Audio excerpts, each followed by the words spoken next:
नमस्कार, मैं GRS news के लिए गिरीश से करवर। अब भले ही ये बात कही जाती हो कि राष्ट्रीय स्वयंसेवक संघ और भारतीय जनता पार्टी के मध्य तनातनी है, उनके बीच में कुछ मंतव्य हैं, तो ये बात सही तो है, क्योंकि इसकी स्वीकारोक्ति 100वीं वर्षगांठ के अवसर पर आयोजित एक कार्यक्रम में संघ प्रमुख मोहन भागवत ने भी की है कि भारतीय जनता पार्टी और उनके बीच कुछ मत भिन्नता है, लेकिन ये मत भिन्नता उस स्तर की नहीं है जिस स्तर से एक दूसरे का हम नुकसान कर दें। यही बात हमें अब बिहार में दिखाई देती है, क्योंकि राष्ट्रीय स्वयंसेवक संघ जिसने कि भारतीय जनता पार्टी पर ये कहा था कि अब वो अपने प्रचारक भारतीय जनता पार्टी में नहीं भेजेगा और वो मुख्यतः अपना काम करेगा और भारतीय जनता पार्टी की राजनीतिक फेर में उसके कार्यकर्ता नहीं फंसेंगे, लेकिन बिहार में ये गलत होता हुआ दिखाई दे रहा है, क्योंकि बिहार का जो चुनाव है वो न सिर्फ भारतीय जनता पार्टी के लिए बल्कि उनके मातृ संगठन राष्ट्रीय स्वयंसेवक संघ के लिए भी अब नाक का सवाल बन गया है। क्योंकि राहुल गांधी ने, या यूँ कह लीजिए विपक्ष ने, भारतीय जनता पार्टी को जितना टारगेट किया उससे कम राष्ट्रीय स्वयंसेवक संघ को भी नहीं किया। यहाँ तक कि आरोप लगाया गया कि राष्ट्रीय स्वयंसेवक संघ के जो भी एजेंडे हैं उनको भारतीय जनता पार्टी राजनीतिक रूप से पूरा करने का प्रयास करती है। निश्चित तौर पर बिहार में जिस तरह से न सिर्फ बिहार बल्कि झारखंड, उत्तर प्रदेश, महाराष्ट्र, हरियाणा, दिल्ली आज के राष्ट्रीय स्वयंसेवक संघ के कार्यकर्ता और पदाधिकारी इस समय बिहार की सड़कों पर खाक छान रहे हैं। हालांकि कभी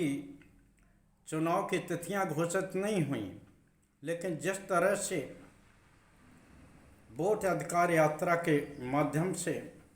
बिहार का राजनीतिक परिदृश्य गर्म हुआ है, निश्चित तौर पर आप ये तय मानिए कि उतनी ही, और जिस तरह से एनडीए गठबंधन के बीच में सीटों के बंटवारे, या यूँ कह लीजिए कि एसआईआर को लेकर जो डर एवं भय पैदा हुआ है, उसके कारण भी राष्ट्रीय स्वयंसेवक संघ को मजबूरन अब मैदान पर उतरकर भारतीय जनता पार्टी की मदद करना पड़ रहा है। अब उसने ये बात नेपथ्य में रख दी है कि भारतीय जनता पार्टी का राष्ट्रीय अध्यक्ष कौन हो, या 75 साल होने पर मोदी रिटायर हों, क्योंकि ये बात अब मोहन भागवत ने स्पष्ट कर दी है कि उनका अलग संगठन है और हमारे हाथ में कुछ नहीं होता। अगर कुछ होता तो निश्चित तौर पर अभी तक हम दल का राष्ट्रीय अध्यक्ष चुन लेते। और 75 वर्ष की बात उन्होंने कहा, उन्हें कि ना तो कोई रिटायर होने जा रहा है और न ही वो 75 साल के बाद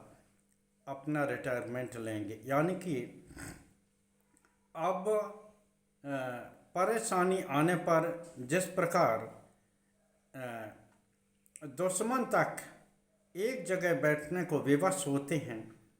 तो उसी प्रकार मातृ संगठन राष्ट्रीय स्वयंसेवक संघ और भारतीय जनता पार्टी एक जगह बैठ गई है, क्योंकि दोनों को अब ये लगने लगा है कि अगर जरा भी ये संदेश आम जनता के बीच में गया तो कहीं ऐसा न हो कि बिहार में पार्टी भारतीय जनता पार्टी हार जाए और इसके बाद से जो अभी तक जीत का सिलसिला भारतीय जनता पार्टी ने बनाए रखा था वो कहीं मुश्किल में पड़ जाए, क्योंकि बिहार का चुनाव अब इस मोड़ पर पहुंच गया है कि अगर भारतीय जनता पार्टी चुनाव जीत भी जाती है तो ये कहा जाएगा, जैसा कि आम जनता के बीच में नैरेटिव है, कि अगर वोट चोरी न हुई तो भाजपा हारेगी और अगर वोट चोरी हो गई तो भाजपा जीत जाएगी। ये एक ऐसा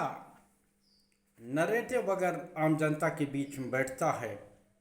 कि वोट चोरी के सहारे ही एनडीए या भारतीय जनता पार्टी चुनाव जीतती है तो भविष्य के लिए यह खतरनाक होगा। इसलिए राष्ट्रीय स्वयंसेवक संघ ने अपने सभी अपमानों को भुलाते हुए अब भारतीय जनता पार्टी के पक्ष में माहौल बनाना बिहार में शुरू कर दिया। उनके कार्यकर्ता जगह जगह जाकर लालू काल और नीतीश काल की सत्ता के अंतर बताते हुए दिखाई दे रहे हैं और ये दिखाया जा रहा है कि किस प्रकार से विपक्ष ने बिहार को लूटा था और बाद में आई एनडीए की सरकारों ने किस प्रकार बिहार को संभाला है। निश्चित तौर पर भारतीय जनता पार्टी और आरएसएस इस समय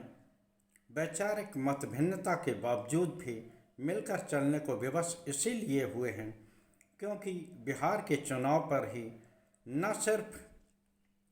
विपक्षी दलों की भविष्य की राजनीति निर्भर करेगी बल्कि एनडीए का भी सिजरा इसी बिहार चुनाव के परिणाम पर निर्भर करेगा। जैसा कि आपने देखा होगा किस प्रकार 2024 के चुनाव परिणाम ने एनडीए सरकार को घुटनों पर आने को विवश किया, मोदी को घुटनों पर आने को विवश किया। किस प्रकार से विपक्ष ताकतवर होके और सत्ताधारी पक्ष को झुकने के लिए विवश करता है। जीएसटी का रोल बैक भी इसका परिणाम है। हालांकि इसके पीछे अमेरिका के जो टैरिफ वार है उसका भी बात कहा जा सकता है, लेकिन खासकर अगर यही भारतीय जनता पार्टी खुद के दम पर बहुमत से सरकार चला रही होती तो वो कभी भी जीएसटी को वापस नहीं लेती। खैर, जो बिहार का चुनाव, जैसा कि मैंने आपको बताया कि ये निर्धारित करने वाला है कि क्या भविष्य में विपक्षी दल किसी भी प्रांत में चुनाव जीत पाएंगे या उनकी राजनीति किसी मुद्दे पर टिक पाएगी। और अगर हार होती है सत्ताधारी दल यानी यूँ कह लीजिए एनडीए गठबंधन की, तो उन्हें यह तय करना पड़ेगा कि अब क्या झोला लेकर जाने का वक्त आ गया है। आज के ब्लॉग में बस इतना ही। जय हिंद, जय भारत। कल फिर किसी मुद्दे पर आपके साथ जुड़ने का प्रयास करूंगा। राष्ट्रीय स्वयंसेवक संघ के कार्यकर्ता गली गली उतरकर इसलिए जा रहे हैं कि भारतीय जनता पार्टी के हार में उनके संगठन की भी हार एक तरह से छुपी पड़ी है। जय हिंद, जय भारत।